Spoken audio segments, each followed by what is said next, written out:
Sa ibang balita, sumuko na sa mga pulis ang cable repairman. The suspect sa pagnanakaw at pananaksak sa isang babae sa Muntinlupa. Saksi si John Consulta.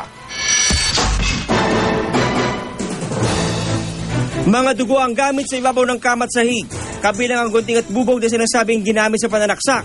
Ilan lang ito sa mga natagpuang nakakalat sa bahay ng 35 anyos na babaeng residente ng Muntinlupa. Matapos siyang pagkasaksakin ng isang cable repairman na kinalang si Romel Mendoza noong Marso 13. Nagpapagaling pa rin sa ospital ngayon ang biktima na nagtamo ng 7 saksak sa ulo, kamay, mukha at katawan. Dahilan upang mabutas ang kanyang baga. Kwento ng biktima, gabi ng March 13 nang dumating ang suspect sa kanyang bahay. Matapos silang tumawag para ipaayos ang kanilang cable. Pero pagpasok sa bahay, imbes na ayusin ang kanilang cable, bigla raw siyang niyakap at tinutukan ng kutsilyo ng suspect. Binilaan pa raw siya ng suspect na pera lang ang kanyang habol, kaya wag na lang daw siya mag-ingay. Tinali na niya sa may kama yung kamay ko. Bigla niyang binababa yung shorts ko. Doon ako pumalag.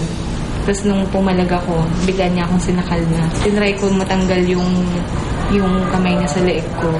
Bigla niya akong sinaksak sa likod ng 2 beses. Tinampot niya yung glass top ng table ko. Yun yung hinampas niya sa ulo ko. Tapos kumuha siya ng bubog, pinagsaksak niya ako sa harapan. Bago tumakas, tinangay raw ng suspect ang pera at laptop ng biktima. Kanina, sumuko na sa Muntinlupa Police ang suspect na si Romel Mendoza. Inamin niya ang ginawang pag-atake at pagnanakaw sa bahay ng biktima. Nakatang ko po siya nakasaksak po Pero hindi na po dapat natagdagan po nila yung Sumuko na nga po ako Humingi po ako ng tawad sa kanila dahil po yung sa nangyari pong gano'n. Itinanggi naman ng suspect na tinangka niyang gahasain ng biktima.